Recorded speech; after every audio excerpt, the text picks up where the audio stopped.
অপ্রত্যাশিত যে ঘটনাটা ঘটল সাম্প্রতিককালে বাংলাদেশে, এটা অনেকে কল্পনাই করে নেই যে এই ধরনের ঘটনা ঘটতে পারে।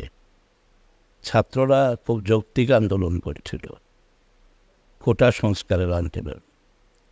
এই আন্দোলনের পিছনে গোটা দেশবাসী বলব যে ঐক্যবদ্ধ ছিল, তাদেরকে সমর্থন করেছিল। এমনকি সরকারি দল, হাইকোর্টের অ্যাটর্নি জেনারেল, আওয়ামীপন্থী উকিল, অন্যান্য উকিলরাও তাদের এই যৌক্তিক আন্দোলনটাকে সমর্থন করছিল এবং খুব নিয়মতান্ত্রিকভাবে তারা আন্দোলন চালিয়ে যাচ্ছিলেন। প্রধানমন্ত্রী চীন ছিলেন, উনি সফরের পরে তাদের একটা প্রত্যাশা ছিল প্রধানমন্ত্রী আসার পরে একটা আলোচনা হবে, আলোচনার মাধ্যমে তাদের এটা মীমাংসা হয়ে যাবে। প্রধানমন্ত্রীর একটা প্রেস কনফারেন্স হলো, সেই প্রেস কনফারেন্সে তিনি কিছু কথা বলেছেন। উনি ছাত্রদের আন্দোলন অযৌক্তিক, অনুচিত, সঠিক না এমন কোনো কথাই বলেন নাই। উনি প্রাসঙ্গিক ক্রমে কথাটা বলছিলেন এভাবে যে মুক্তিযোদ্ধাদের নাতিপুতিদের জন্য কোটা থাকবে না, তো রাজাকারের সন্তানদের জন্য কোটা থাকবে। এই আন্দোলনের থেকে সম্পূর্ণ কথাটা বিচ্ছিন্ন, এটাকে এক করে দেখার কোনো সুযোগ নেই।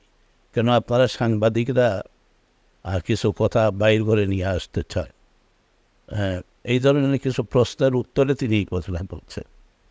তাদের আন্দোলন যৌক্তিক নয়, এই দাবি মানা যাবে না, এই কথাটা তিনি বলেন। উনি একটা কথা বলছিলেন যে যেহেতু সুপ্রিম কোর্টে একটা তারিখ নির্ধারণ করছে, এই তারিখ পর্যন্ত তোমরা ধৈর্য ধরো। আমার বিশ্বাস, আমার আশা যে তোমরা প্রত্যাশিত ফল পাবে। কেননা সুপ্রিম কোর্টে ছাত্ররা মামলা করে নাই, হাইকোর্ট যে মামলা করলো, যে মামলা কয়েকজন মুক্তিযোদ্ধার সন্তান হাইকোর্টে করেছিলেন, হাইকোর্ট যে রায়টা দিল সেই রায়ের বিরুদ্ধেই ছিল আন্দোলন, কিন্তু রায়টা সুপ্রিম কোর্ট স্টে করে দিয়েছিল। অর্থাৎ এই রায়ের আর কার্যকারিতা ছিল না, আর 15 তারিখ ছিল। যদিও আমি বলছি ছাত্রদের সাথে কথা বলুন, সরকারের মন্ত্রীদের উদ্দেশ্যে বলছি, কয়েকজন মন্ত্রী যান, তাদের আশ্বস্ত করেন, তাদের কথা শোনেন। যদি এটাকে পাত্তা দেন না, উপরন্ত যদি তাদের ভয়ভীতি দেখান, চোখ রাঙান, তো এটা পরিণাম শুভ হবে না। এটা আপনারা দেখছেন। তো আমি যতটুকু দেখেছি 2-1 মন্ত্রী তো তারা বেশি কথা বলেন।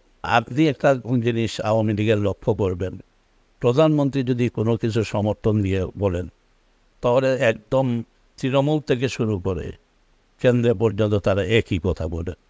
কিন্তু ছাত্রদের আন্দোলনের বিষয়ে 2-1 মন্ত্রী ছাড়া কেউ কথাই বলেন নাই। সবাই, তার মানে হলো ছাত্রদের এই আন্দোলনটা যৌক্তিক এবং তারা এটা সমর্থন করেন। তবে তাদের এটা যেটা কথা ছিল যে আইনি বিষয়টা, যে এখন আইনি বিষয় হলো সুপ্রিম কোর্টে চলে গেছে, এখন সুপ্রিম কোর্টের রায়ের জন্যই আমাদের অপেক্ষা করতে হবে, এটা ছিল তাদের মূল কথা। এইটা তো আপনি বলবেন না যে পুলিশ অকাতরে প্রাণ দেখ, তাদের ঠান্ডা মাথায় হত্যা করা হোক, এটা তো আপনি চাবেন না। আপনি পুলিশ কেন, টিয়ার গ্যাস কেন, গুলি কেন থাকে রাষ্ট্রের কাছে? যে রাষ্ট্রর কিছু সংখ্যক লোক যদি উচ্ছৃঙ্খল হয়ে ওঠে, রাষ্ট্রবিরোধী তৎপরতায় লিপ্ত হয়, তাহলে তাদেরকে দমন করা। তো ছাত্র আন্দোলন যখন বেগবান হলো, তখন এরা আর ছাত্র বহিরাগত যে অনেক এখানে প্রবেশ করছিল, এটা আপনারা কেউই স্বীকার করতে পারবেন না। আমরা টেলিভিশনে দেখছি 40-50 বছরের লোকজন, লুঙ্গি পরা, হাতে লাঠি, কেউ কেউ অভিভাবক হিসাবেও তারা বলছেন এখানে যোগ দিয়েছেন। কিন্তু এইটাও বললে চলবে না, লন্ডন থেকে বলা হয়েছে সবাই সেই আন্দোলনে যোগদান করার জন্য। কারাই ছাত্র আন্দোলনটাকে বিপদগামী করছে, এটা তো বোঝা উচিত আমাদের সকলের। যারা কোথায় ছাত্র আন্দোলন, কোথায় কোটা সংস্কার আন্দোলন? সে জায়গায় তারা বললেন এখন এক দফা, সেটা হইল এই সরকারের পদত্যাগ। এবং বলা হলো ছাত্রদেরকে যে না, কোটার মধ্যে সীমাবদ্ধ থাকতে পারবে না, তোমরা এখন আবার ভোটের কথা বলো, সরকারের পদত্যাগের কথা বলো। ছাত্রটা মানেনি না, শেষ পর্যন্ত শাস্তি হতে হবে। এবং এইটাই ছাত্রদের উচিত, এখন কোনো আন্দোলনের কর্মসূচি প্রত্যাহার করে এই তদন্ত রিপোর্ট কতদিনে প্রকাশ পাবে এইটা তাদের আলোচনার মাধ্যমে জানা। এই ছাত্রদের দায়িত্ব নিচ্ছেন প্রধানমন্ত্রী তাদের পরিবারের, তিনি বলছেন তাদের দায়িত্ব নিয়েছেন। এই দায়িত্বটা কিভাবে নেবেন? এরা দাবি করছে তাদের পরিবারের একজনকে যোগ্যতা অনুসারে সরকারি চাকরি দেওয়া, এইটাও সরকার নীতিগতভাবে তারা একমত হয়েছে। তাদের পরিবারকে কিভাবে ক্ষতিপূরণটা দেওয়া যায়? মৃত্যুর তো কোনো ক্ষতিপূরণ হয় না। একটা কথা বারবার বলছেন যে আপনজন হারানোর বেদনা আমি বুঝি, কেন আমার তো স্বভাবভাবে হেরে গেছে। তো আমি বলবো যে ছাত্রদের আন্দোলনটা সফল হয়েছে। এখন সরকারের প্রতি আমি যে দাবিটা রাখব যে একজন ছাত্র যাতে তার মানে শিক্ষা জীবনটা যেন বিনিষ্ট হয়,